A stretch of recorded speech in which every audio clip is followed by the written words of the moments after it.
Bienvenue sur Horizon Stoïque. Aujourd'hui, nous allons plonger dans un voyage profond et transformateur avec pour thème « Force-toi à mettre de l'ordre dans ta vie ». Ce n'est pas une simple invitation à ranger ton bureau ou à planifier ta semaine. Non, c'est un appel à plonger au cœur de ton existence, à confronter le chaos intérieur et extérieur et à bâtir une vie alignée avec du sens, de la discipline et de la clarté. Prépare-toi à une réflexion intense, car ce chemin demande du courage, de l'honnêteté et une volonté de changer. Allons-y. Mettre de l'ordre dans sa vie commence par regarder la vérité en face, sans filtre, sans excuse. Trop souvent, on vit dans une illusion confortable en esquivant les désordres qu'on a laissés s'accumuler. Peut-être que c'est une carrière qui ne te ressemble plus, des relations toxiques que tu tolères ou des habitudes qui te tirent vers le bas. La vérité, c'est que le chaos dans ta vie n'est pas un accident. Il est le résultat de choix, conscients ou non, et d'une absence de discipline pour y faire face. Regarde autour de toi. Ton environnement physique reflète souvent ton état intérieur. Un bureau encombré, des vêtements éparpillés, une boîte mail qui déborde. Ce ne sont pas juste des détails. Ce sont des symptômes d'un esprit qui évite la clarté. Et si on va plus loin, ce chaos extérieur n'est qu'un miroir de pensées désordonnées, de priorités floues et d'une peur d'affronter ce qui compte vraiment. La première étape pour mettre de l'ordre, c'est d'arrêter de fuir. Pose-toi cette question. Qu'est-ce que je refuse de voir dans ma vie? Peut-être que c'est une dette que tu ignores, une conversation difficile que tu repousses, ou un rêve que tu as abandonné par peur d'échouer. La vérité brute, c'est que rien ne change tant que tu ne choisis pas de regarder ces réalités en face. Le stoïcisme nous enseigne que nous ne contrôlons pas tout, mais nous contrôlons notre façon de répondre. Alors, commence par l'honnêteté. Prends un carnet, un stylo, et écris tout ce qui est en désordre dans ta vie. Ne te censure pas. Laisse sortir la frustration, la honte, la colère. Ce n'est pas un exercice pour te juger, mais pour te libérer. Une fois que tu as nommé le chaos, tu peux commencer à le dompter. Mais attention, la vérité ne suffit pas. Elle est seulement le point de départ. Sans action, elle devient une autre excuse pour stagner. Regarde les petites choses que tu peux ordonner dès aujourd'hui. Range un tiroir, réponds à un mail en attente, fais ce coup de fil que tu dreades. Chaque pas, même minuscule, est une victoire sur le désordre. Et cette discipline, cette volonté de choisir l'ordre plutôt que le chaos, c'est ce qui te rend libre. Car la liberté, ce n'est pas l'absence de contraintes, c'est la capacité à choisir ce qui est juste, même quand c'est difficile. Alors, aujourd'hui, engage-toi à voir la vérité, sans détour, et à poser la première pierre pour construire une vie plus ordonnée. Ce n'est pas glamour, mais c'est réel. Et c'est là que tout commence. Quand tu penses à mettre de l'ordre dans ta vie, il est facile de te concentrer sur ce qui manque, sur les erreurs, sur le chaos. Mais prends un moment pour regarder en arrière. Considère l'héritage qui t'a façonné. Pas seulement celui de ta famille, mais celui des générations, des idées, des luttes et des triomphes qui t'ont précédé. Tu es ici, en ce moment, parce que d'autres ont persévéré, ont construit, ont sacrifié. Cet ordinateur ou ce téléphone que tu utilises, la liberté de t'exprimer, la nourriture sur ta table, rien de tout cela n'est apparu par magie. C'est le fruit d'un héritage collectif, d'efforts dont tu bénéficies sans même y penser. Prendre conscience de cet héritage, c'est un acte de gratitude qui remet ta vie en perspective. La gratitude n'est pas juste un sentiment mièvre, c'est une force qui ordonne ton esprit. Quand tu te plains de ce que tu n'as pas, ton monde devient plus petit, plus chaotique, mais quand tu reconnais ce que tu as reçu, tu commences à voir l'abondance cachée dans ta vie. Pense à une personne qui t'a aidé à un moment clé, un parent, un professeur, un ami. Pense aux leçons qu'ils t'ont transmises, même celles apprises dans la douleur. Cet héritage n'est pas un fardeau, c'est une fondation. Et la gratitude te permet de l'honorer en mettant de l'ordre dans ce que tu fais de cette fondation. Commence par des choses simples. Chaque matin, prends 5 minutes pour écrire 3 choses pour lesquelles tu es reconnaissant. Ça peut être un toit au-dessus de ta tête, une conversation qui t'a inspiré, ou même le simple fait de respirer. Ce rituel recentre ton esprit et te rappelle que tu ne pars pas de zéro. Tu as déjà tellement, et cet état d'esprit te donne la force de construire. La gratitude t'enseigne aussi à apprécier le processus d'ordonner ta vie. Chaque effort, chaque petite victoire, devient une offrande à ceux qui t'ont précédé et une promesse pour ceux qui viendront après. Car ton héritage, c'est aussi ce que tu laisses derrière toi. Comment veux-tu qu'on se souvienne de toi? Comme quelqu'un qui a fui le chaos ou comme quelqu'un qui a bâti quelque chose de durable? Mettre de l'ordre, c'est honorer cet héritage en vivant avec intention, en prenant soin de ce qui t'a été donné et en le faisant fructifier. Alors aujourd'hui, reconnecte-toi à cette chaîne invisible qui te relie au passé et à l'avenir. Laisse la gratitude guider tes choix et te pousser à créer de l'ordre, non pas par obligation, mais par respect pour ce qui t'a été offert. Dans un monde saturé de distractions, mettre de l'ordre dans ta vie exige une présence consciente. Combien de fois te perds-tu dans le défilement sans fin des réseaux sociaux, dans des pensées inutiles sur le passé, ou dans des inquiétudes pour un futur que tu ne contrôles pas? Le chaos prospère quand ton esprit est ailleurs. La présence, c'est l'antidote. Être pleinement là, dans l'instant, c'est choisir de reprendre le contrôle. Les stoïques parlaient de se concentrer sur ce qui est sous notre pouvoir, nos pensées, nos actions, notre attitude. Tout le reste, le bruit du monde, les opinions des autres, les imprévus, ne méritent pas ton énergie. Mais être présent, c'est plus qu'une idée, c'est une pratique. Commence par ton corps. Right now, remarque ta posture. Es-tu avachi, tendu? Redresse-toi, respire profondément. Sens l'air entrer et sortir. Ce simple acte te ramène à l'instant. Maintenant, regarde autour de toi. Qu'est-ce qui encombre ton espace? Chaque objet que tu vois, demande-toi. Est-ce qu'il sert un but ou est-ce juste du bruit visuel? Cette tasse sale sur ton bureau, ce tas de papier, ils ne sont pas neutres. Ils fragmentent ton attention, ils sapent ta clarté. Prends 10 minutes pour ranger un coin de ta pièce. Pas tout, juste un coin. Fais-le avec intention, comme un rituel. Ce n'est pas juste du ménage, c'est un acte de présence. Ton esprit suit ton corps et ton environnement façonne ton esprit. La présence consciente s'étend aussi à tes interactions. Quand tu parles à quelqu'un, es-tu vraiment là? Ou es-tu à moitié dans ton téléphone, à moitié dans tes pensées? Essaie ceci. La prochaine fois que tu discutes avec quelqu'un, pose ton téléphone, regarde-la dans les yeux, écoute sans planifier ta réponse. Tu seras surpris de la profondeur que ça apporte, à quel point ça ordonne tes relations. Et dans tes moments seuls, pratique la présence en te posant une question simple. Qu'est-ce qui compte vraiment, là, maintenant? Pas hier, pas demain, maintenant. Peut-être que c'est écrire cette idée qui te trotte dans la tête, faire cette tâche que tu repousses, ou simplement savourer un moment de silence. La présence te force à prioriser, à couper le superflu, à aligner tes actions avec tes valeurs. Elle transforme le chaos en clarté, un instant à la fois. Alors, engage-toi à être plus présent aujourd'hui, éteins les notifications, fais une chose à la fois et rappelle-toi, cet instant est tout ce que tu as. Fais-en quelque chose de significatif. Mettre de l'ordre dans ta vie, c'est accepter que le chemin sera douloureux. Le changement n'est jamais confortable. Il demande de lâcher des habitudes familières, de confronter des vérités désagréables, de faire face à l'incertitude. Trop de gens abandonnent parce qu'ils croient que l'ordre devrait être facile, que la discipline devrait venir sans effort.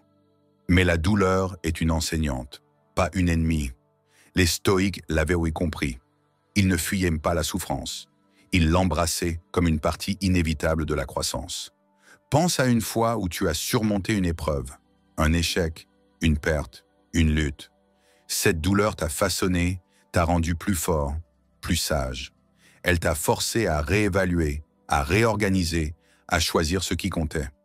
La douleur d'aujourd'hui peut faire la même chose, si tu l'acceptes. Regarde les désordres dans ta vie. Peut-être que c'est une relation brisée, une santé négligée ou un projet qui stagne. Affronter ces choses fait mal. Ça demande de l'humilité, de la vulnérabilité, du courage. Mais fuir la douleur ne fait que prolonger le chaos. Chaque fois que tu repousses une conversation difficile, que tu ignores un problème, que tu choisis le confort à court terme, tu ajoutes une brique au mur du désordre. Alors, comment accepter la douleur? Commence par la reconnaître. Nomme-la. Peut-être que c'est la peur de l'échec, la honte d'avoir procrastiné, ou la tristesse de laisser partir quelque chose qui ne te sert plus. Écris-le, dis-le à voix haute, partage-le avec quelqu'un de confiance. Nommer la douleur, c'est la désarmer. Ensuite, fais un pas vers elle. Si tu sais que ranger ton passé émotionnel est douloureux, commence petit. Écris une lettre à quelqu'un que tu as blessé, même si tu ne l'envoies pas. Si c'est ta santé qui te fait mal, fais une promenade, même si c'est juste 10 minutes. La douleur devient supportable quand tu la traverses par l'action. Et souviens-toi, la douleur est temporaire, mais le regret de ne rien faire est permanent. Les stoïques nous rappellent que nous sommes plus forts que nous le pensons. Tu n'as pas besoin d'être prêt, tu as juste besoin de commencer. Chaque pas à travers la douleur est un pas vers l'ordre. Tu ne peux pas construire une vie alignée sans casser quelques illusions, sans laisser partir ce qui te retient. Alors, aujourd'hui, choisis une douleur que tu as évitée et fais un geste, aussi petit soit-il, pour l'affronter. Tu découvriras que de l'autre côté, il y a de la clarté, de la force et un sentiment de liberté que le confort ne peut jamais offrir.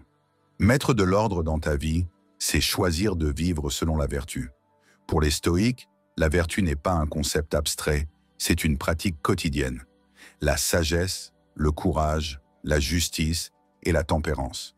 Ces 4 piliers te guident pour créer une vie qui a du sens, une vie où le chaos n'a pas de prise.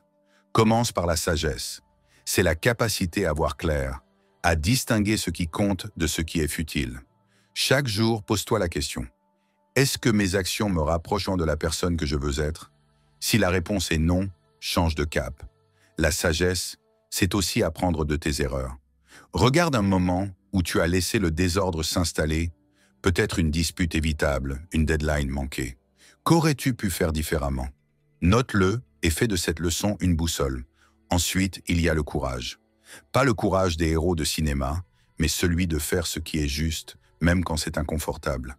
Dire non à une distraction, tenir une promesse à toi-même, défendre une valeur, tout cela demande du courage.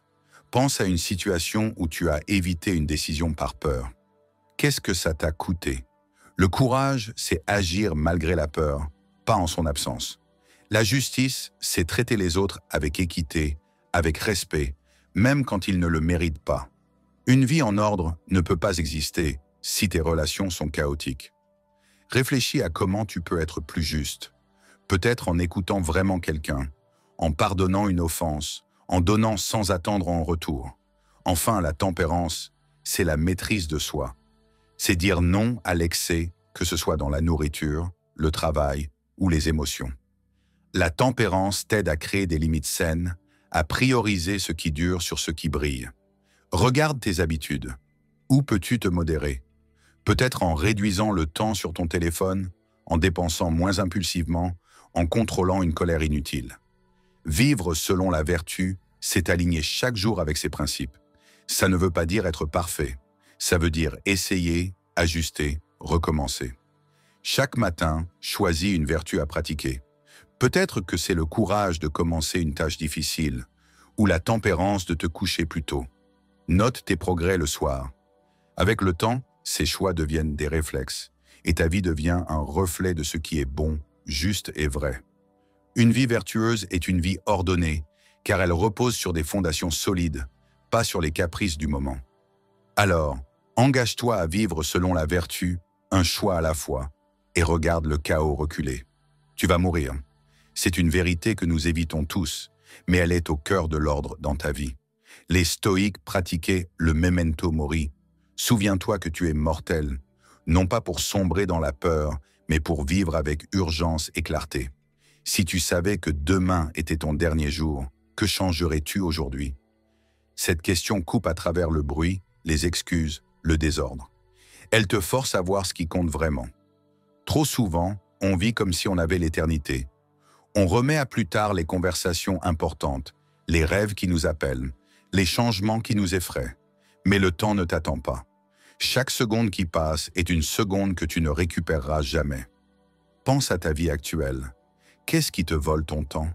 Les heures passées à scroller sans but, les querelles insignifiantes, les tâches qui ne mènent nulle part. Maintenant, imagine que tu as 1 an à vivre. Que garderais-tu? Que laisserais-tu tomber?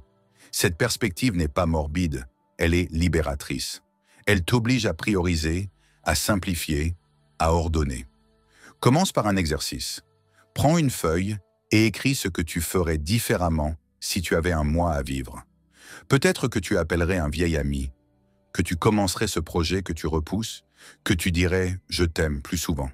Ensuite, regarde cette liste et demande-toi « pourquoi ne pas le faire maintenant ?»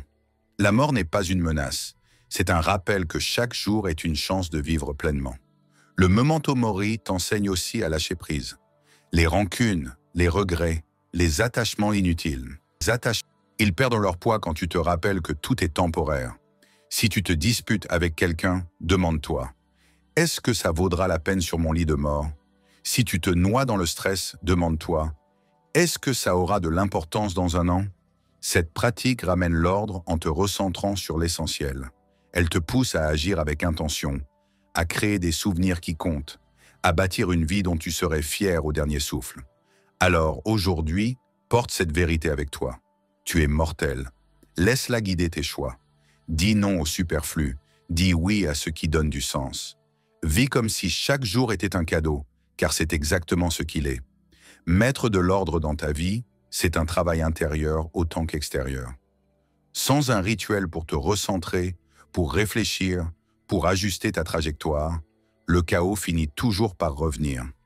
La réflexion n'est pas un luxe, c'est une nécessité. C'est le moment où tu fais le point, où tu te poses les questions qui dérangent, où tu te reconnectes à ce qui te guide. Imagine un rituel quotidien, une pause sacrée, où tu te retrouves face à toi-même. Ça peut être le matin, avec un café et un carnet, ou le soir dans le silence avant de dormir. L'important, c'est de créer un espace où tu peux être honnête. Commence par une question simple. Qu'est-ce qui a fonctionné aujourd'hui? Peut-être que tu as tenu une promesse à toi-même, que tu as rangé un coin de ta vie, que tu as choisi la patience au lieu de la colère. Célèbre ces victoires, même petites. Elles sont la preuve que l'ordre est possible. Ensuite, demande-toi, où ai-je dévié? Peut-être que tu as procrastiné, que tu as cédé à une distraction, que tu as ignoré une vérité. Ne te juge pas, note-le et décide d'un petit ajustement pour demain. Ce rituel n'est pas là pour te culpabiliser, mais pour te garder aligné. Les stoïques pratiquaient cette réflexion avec discipline. Marc Aurèle écrivait ses pensées chaque soir, pas pour la postérité, mais pour se comprendre, pour se corriger. Tu peux faire de même. Écris ce que tu ressens, ce que tu apprends, ce que tu veux changer. Ou si écrire n'est pas ton truc, médite. Assieds-toi, ferme les yeux et laisse tes pensées se poser. Demande-toi, suis-je en train de devenir la personne que je veux être?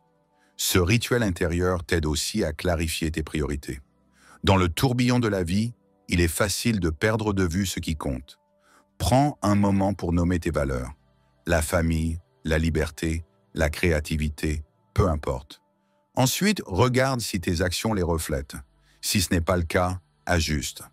Peut-être que ça veut dire non à une obligation, déléguer une tâche ou réserver du temps pour ce qui te nourrit. Ce rituel est ton encre. Il te ramène à l'ordre quand le monde essaie de t'en éloigner. Et il te rappelle que mettre de l'ordre, c'est un processus, pas une destination. Chaque jour, tu as l'occasion de recommencer, de te rapprocher de la vie que tu veux. Alors, aujourd'hui, commence ce rituel. Prends 10 minutes, pose-toi, réfléchis. Fais de cet espace un refuge, un endroit où le chaos n'a pas sa place. Forcez-toi à mettre de l'ordre dans ta vie. C'est un acte de courage, un engagement envers toi-même et envers le monde. Ce n'est pas une tâche ponctuelle, mais une façon de vivre. Chaque vérité que tu affrontes, chaque gratitude que tu cultives, chaque instant où tu es présent, chaque douleur que tu acceptes, chaque vertu que tu pratiques, chaque rappel de ta mortalité, chaque réflexion que tu honores, tout cela tisse une vie alignée, une vie où le chaos n'a plus le dernier mot. L'ordre ne vient pas d'un grand bouleversement, mais de petits choix répétés, de moments où tu décides de faire ce qui est juste, même quand c'est difficile. Tu as le pouvoir de transformer ta vie, un pas à la fois. Commence aujourd'hui. Choisis une chose, une vérité à affronter, une habitude à changer, un rituel à instaurer, et fais-le. Pas demain, pas quand tu seras prêt, mais maintenant. Cette vidéo n'est pas juste un moment d'inspiration. C'est un appel à agir, à devenir la meilleure version de toi-même. Si ce message t'a touché, fais quelque chose de concret. Abonne-toi à Horizon Stoïque pour continuer ce voyage avec nous. Laisse un like pour soutenir cette réflexion et partage dans les commentaires une action que tu vas prendre pour mettre de l'ordre dans ta vie.